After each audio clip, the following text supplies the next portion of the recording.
My world was falling apart. My wife of 16 years, Ashley, had been feeling quite ill for much too long, and finally agreed to see her family doctor. It went downhill immediately. Ashley was showing signs of cancer in more than one area of her body. My name is Rock. I met Ashley on a blind date. I know, really, a blind date? Her sister's boyfriend, at the time, was an acquaintance, and why he chose me to be her blind date, I'll never know. Our combined expectations were basically at zero. Anything positive from the first date was a bonus. Much to our surprise, we had fun and Ashley agreed to see me again. Due to very conflicting work schedules, we only dated about once a month for the first 6 months. After the third or fourth date, we started talking a few times a week. By the end of the 6th month, we were phoning each other daily. We started having 1 and 2 hour dates at the oddest times of day. I'd get off around 2 a.m., and we'd meet for breakfast before Ashley started her shift at 5 a.m. It wasn't your traditional dating pattern, but we were falling in love. It took almost 2 years before we married. Our sex life was very active before we got married, and continued that way until Ashley got sick. We initially thought it was the flu, but it just wouldn't go away. We both wanted kids and have 2 daughters. Both look very much like their mother. Marie, 14 years old, named after Ashley's grandmother, and Carrie, 12 years old, named after my grandmother. I don't have to think anymore. I have 3 women telling me what to do. We used to have a very active social calendar. There were a group of 4 couples and we'd meet, about once a month, for a barbecue or something similar. John and Janice were your typical keeping up with the Jones couple. Janice's brother Ted, and his wife Alice, are just a little quirky. They like to engage people in ridiculous what-if conversations. Jeff and his wife Carol are both lawyers, and why they were ever interested in our group is beyond me. They were both very condescending to everyone. I think we must have been ego boosters for them, someone they could be better than. Everyone, other than me, were college graduates. I struggled, at times, to keep up with their conversations. For reasons unknown to me, we simply stopped having these get-togethers. I didn't know why, and when I asked Ashley, she shrugged her shoulders. We have been setting aside some cash, when available, for our 20th wedding anniversary. It's still a few years away, but we've been trying to save about $1,000 a year. We plan on going to London and Paris, with the girls, who will be 16 and 18, and able to appreciate the experience. I work in a warehouse, driving a forklift. My parents were leftover hippies. Even so, my dad was pretty smart and owned and operated a bar and grill. He died in a motorcycle accident a few years ago. I inherited, with my brother Stone and sister Pebbles, the bar and grill. My mom had left, for parts unknown, when we were pretty young. My Aunt Alice helped my dad raising the 3 of us. The brains behind running the bar is Alice's husband, Frank. Frank is a convicted felon, so he can't get a liquor license. I'm a pretty big guy, around 6 feet 2 inches and 250 pounds. I have a temper, and have found myself in a few brawls, when some asshole pushes the wrong buttons. Uncle Frank makes me look small. He was a defensive lineman in college and tried the NFL, but only made practice squads. That's where he met the guys that would send him to jail. The schemers and dreamers, feeding off the poorly educated jocks. He and his friend, the good doctor, were convicted and sent away for 3 years, for something called a Ponzi scheme. Frank tried to explain it to me, but I never did quite get it. His co-conspirator, the good doctor, really is a doctor, or was anyway. Doc used to come around, but he moved out of state. Frank has always made it clear, if I need anything, let him know. He turned into a bodyguard, in prison, for some that couldn't protect themselves. He says there are a lot of people who owe him favors, including the good doctor. I do spend some time running the bar, well, not really running it, I babysit the bar. I let the cooks, bartender, and wait staff do the work. I am more than willing to be a bouncer when the need arises. We've been sued a few times, but have yet to suffer a big setback. As Ashley's doctor left the room, Ashley and the girls were hugging and crying. Ashley has been diagnosed with breast cancer, but my gut feeling was that the medical staff thought it was more than that.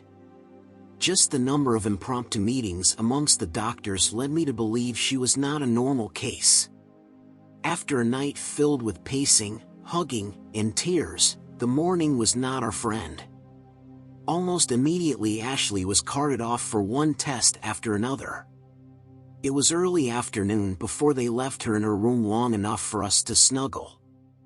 Ashley wanted lots of things from home. We met with her primary doctor, and she delivered the bad news. Ashley's breast cancer was called metastatic stage 4 cancer. The doctor explained that the cancer had already spread. Ashley was given less than a year to live. Ashley wanted her list back. She made some changes and additions. I headed home while Marie and Carrie stayed with Ashley. Most of the things were easy enough to locate: the clothing, computer, pills, and address book. It was obvious Ashley wanted to pass along some jewelry, from her mother and grandmother, to the girls. I had never paid any attention to exactly where Ashley kept her prized jewelry.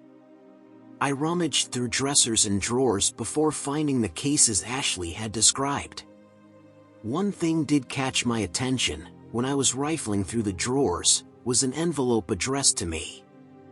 I left it alone and went back to the hospital with my scavenger hunt completed. Marie and Carrie were already one glance or word away from breaking down. When Ashley tried to pass along her keepsake jewelry, they both collapsed. I could only watch as the three pooled their tears.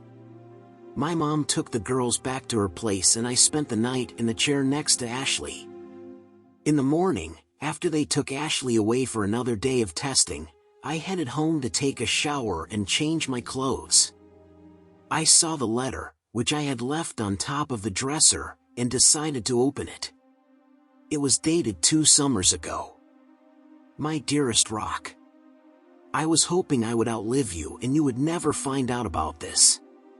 I had to put this in writing to get some kind of closure for me to move on. Rock, I had to do it this way. I know you, and you would have ended up in jail. If that happened, I would have been without you when I needed you the most. All my love, forever and always. Ashley. I read the letter, then read it again.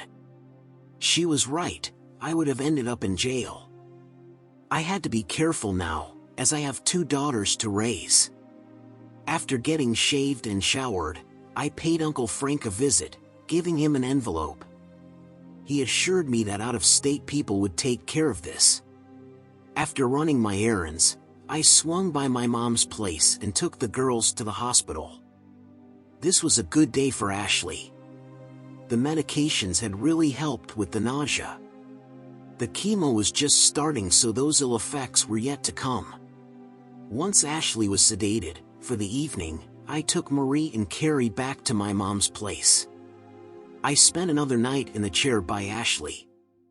Ted returned from the restroom, sliding past the janitors in the hall, then returned to his desk. He wondered why they were here today. They normally skipped Tuesdays and Thursdays. Preparing to go home, Ted started organizing the folders on his desk. The soft knock on his door alerted him to the janitor entering. He ignored the worker, who was emptying the trash can. He felt a pain in his neck, much like a bee sting. His hand felt the needle in his neck, then his head slumped to the desk. Ted awoke, in great pain. He tried to move but discovered his arms and legs were duct taped to his chair. He was perched a few inches off the chair and he felt an excruciating pain in his ass. His penis hurt like hell. His eyes were having trouble focusing. His mouth, stuffed with something unknown to him, was also duct taped shut. When his eyes gained clarity, he started screaming into the duct tape.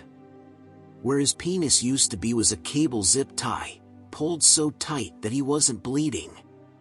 The problem was there was only about 2 inches of his cock left. The head had been severed and was nowhere to be seen. As he squirmed in his chair, his ass hurt even more. There were only a few spots of blood on the floor.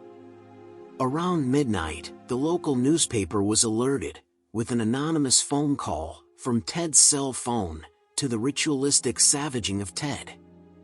The reporter, who took the call, called 911 and relayed what he had been told. He was on site before the paramedics left. After the paramedics had cut Ted from his restraints, they discovered the reason for Ted's anal discomfort.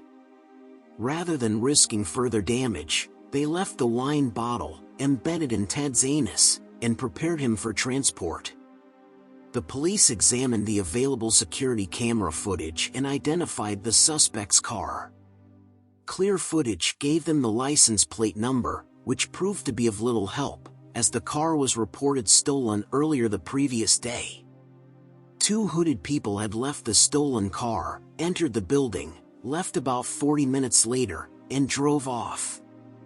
The car was found, the following day, on a side street, about a mile away, with no available witnesses.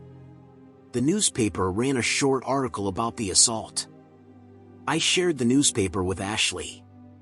Our former social friend, Ted, had been assaulted and sexually mutilated. He was found duct taped to his chair in his office. The article said he was expected to survive.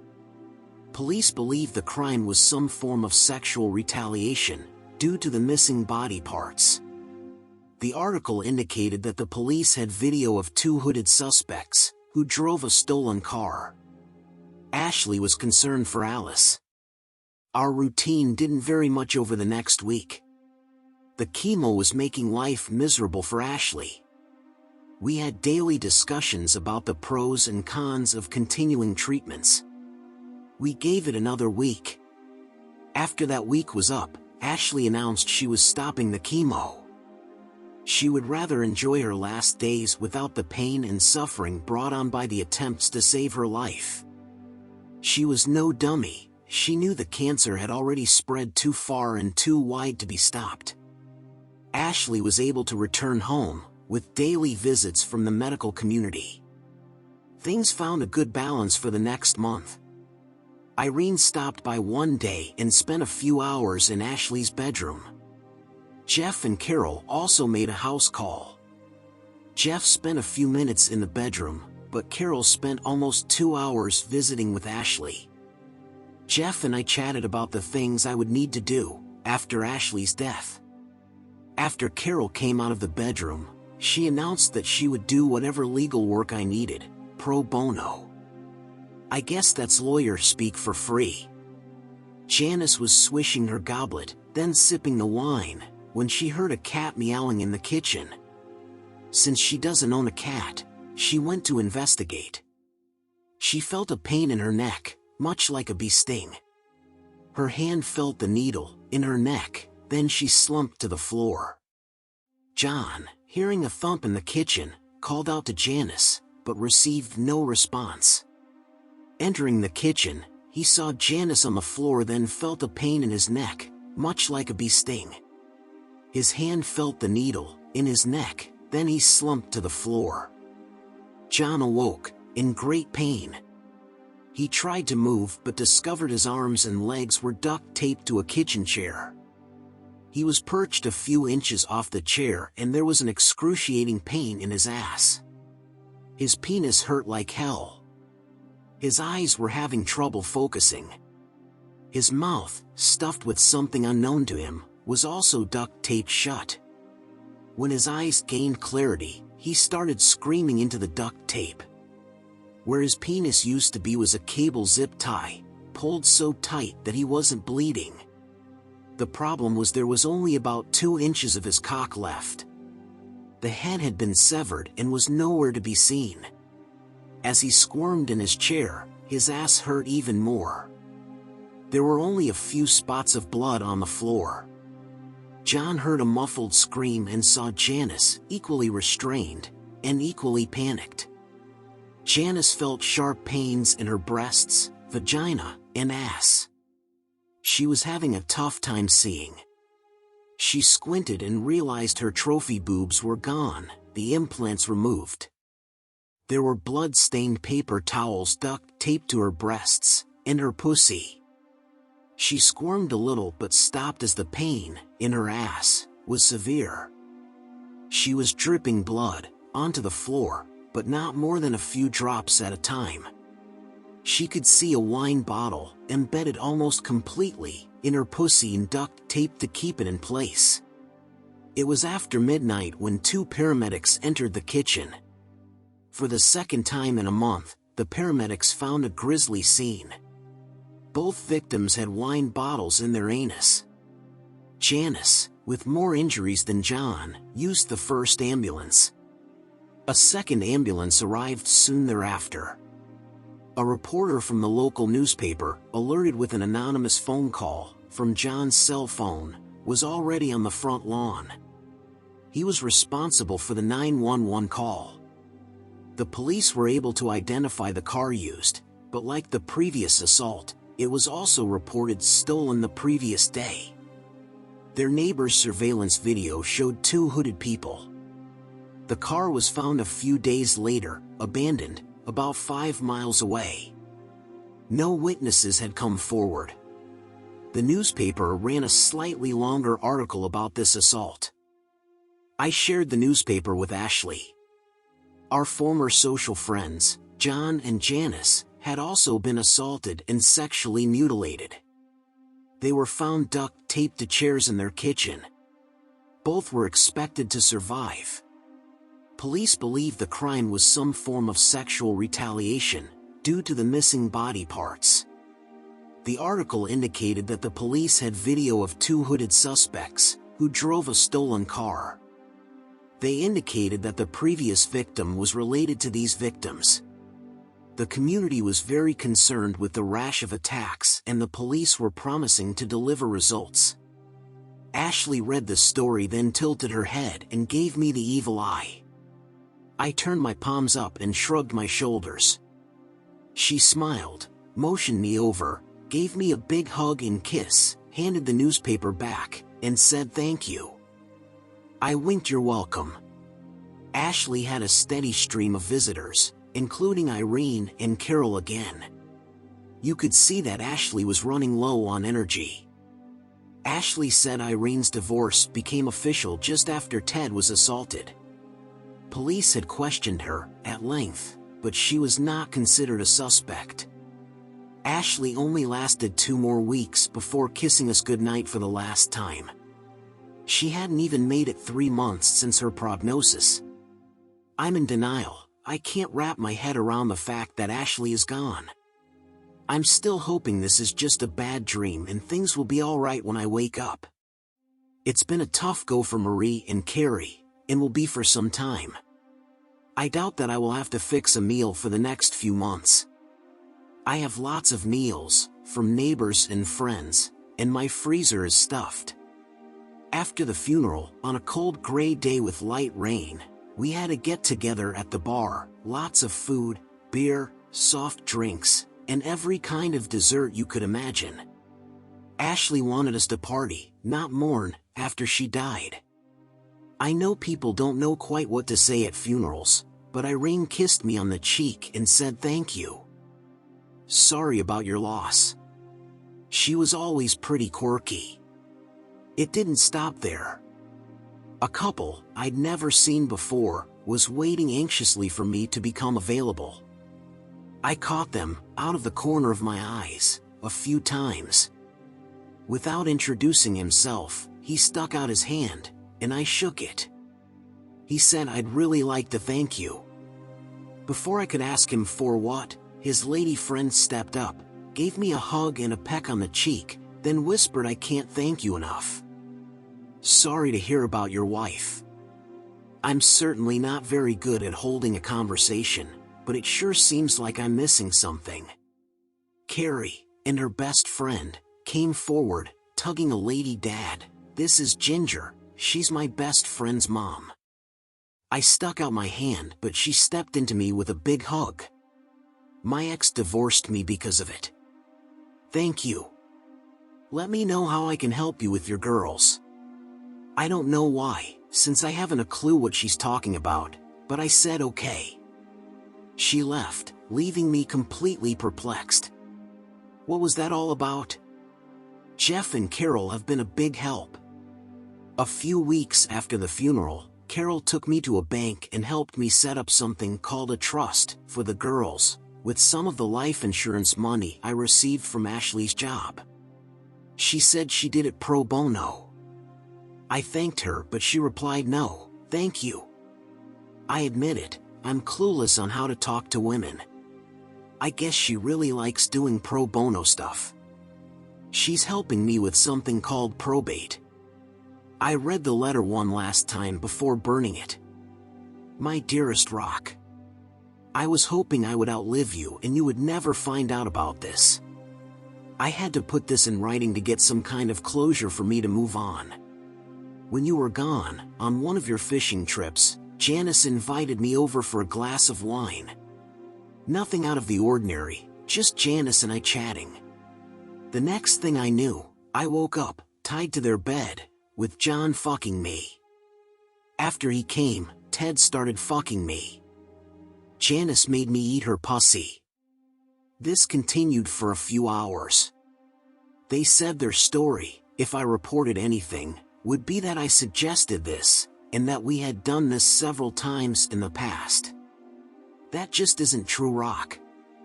This was rape. Rock, I want you to know I have never cheated on you. Whether I should have said something or not, I chose to write this letter and put this in the past. Please don't hate me. It is you I've always loved. I had to write this letter, in case you heard rumors or innuendo about me. Rock, I had to do it this way. I know you, and you would have ended up in jail. If that happened, I would have been without you when I needed you the most. All my love, forever and always. Ashley. Now that the 20th anniversary trip fund is gone, I'll have to use some of the life insurance proceeds to take Marie and Carrie to London and Paris. We promised Ashley we would still go. Rest in peace, babe.